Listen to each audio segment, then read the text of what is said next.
Debenture एक debt instrument होता है। ये कंपनी की तरफ से एक लिखित एक्नॉलेजमेंट होता है कि उसने किसी होल्डर से कुछ पैसे उधार लिए हैं। ये कंपनी का एक आईओयू है, जो वो फंड्स रेज़ करने के लिए देती है, बिल्कुल जैसे हम किसी से लोन लेते हैं। डिबेंचर्स और शेयर्स में अंतर होता है। शेयर्स खरीदने से आप कंपनी के मालिक बन जाते हो, पर डिबेंचर खरीदने से बस आप कंपनी के क्रेडिटर्स कहलाते हो, मतलब जिसने कंपनी को पैसा दिया है, ओनर्स नहीं। कंपनियां डिबेंचर्स आम लोगों को या इंस्टीट्यूशनल इन्वेस्टर्स को एक फिक्स्ड पीरियड के लिए देती हैं। इसमें वो वादा करती हैं कि जो प्रिंसिपल अमाउंट है, उस पर एक pre determined rate of interest देगी।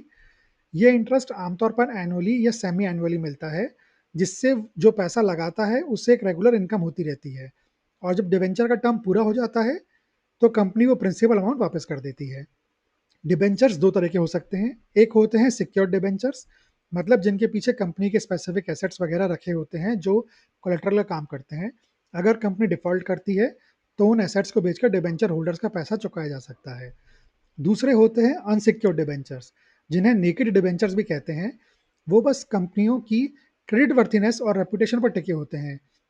इनमें थोड़ा हायर रिस्क होता है, इसलिए हायर रेट इंटरेस्ट रेट भी आमतौर पर मिलता है। इसके अलावा डिबेंचर्स कन्वर्टेबल या नॉन कन्वर्टेबल भी हो सकते हैं। जो कन्वर्टेबल डिबेंचर्स होते हैं, उनमें ये ऑप्शन होता है कि एक स्पेसिफिक पीरियड के बाद आप उन्हें कंपनी के इक्विटी शेयर में बदल सकते हैं, वो भी एक प्रीडिटरमाइंड रेशो और प्राइस पर। और जो नॉन कन्वर्टेबल डिबेंचर्स होते हैं, वो बस डेट इंस्ट्रूमेंट्स ही बने रहते हैं जब तक उनकी मैच्योरिटी नहीं हो जाती।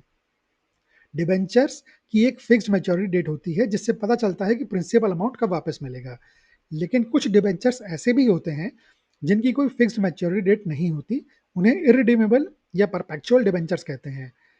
इनमें कंपनी बस हमेशा इंटरेस्ट देती रहती है। डिबेंचर्स यूजुअली ट्रांसफरेबल होते हैं और ये स्टॉक एक्सचेंजेस में ट्रेड होते हैं, जिससे इन्वेस्टर्स को लिक्विडिटी मिलती है। इंडिया में डिबेंचर्स का इशुएंस और ट्रेडिंग सेबी रेगुलेट करता है। डिबेंचर में निवेश करने से फिक्स्ड ब्याज भुगतान के माध्यम से अपेक्षाकृत स्थिर और अनुमानित रिटर्न मिलता है, जो जोखिम से बचने वाले निवेशकों के लिए आकर्षक होता है। पर फिर भी इसमें कुछ रिस्क होते हैं, जैसे कि default risk, interest rate risk और लिक्विडिटी रिस्क।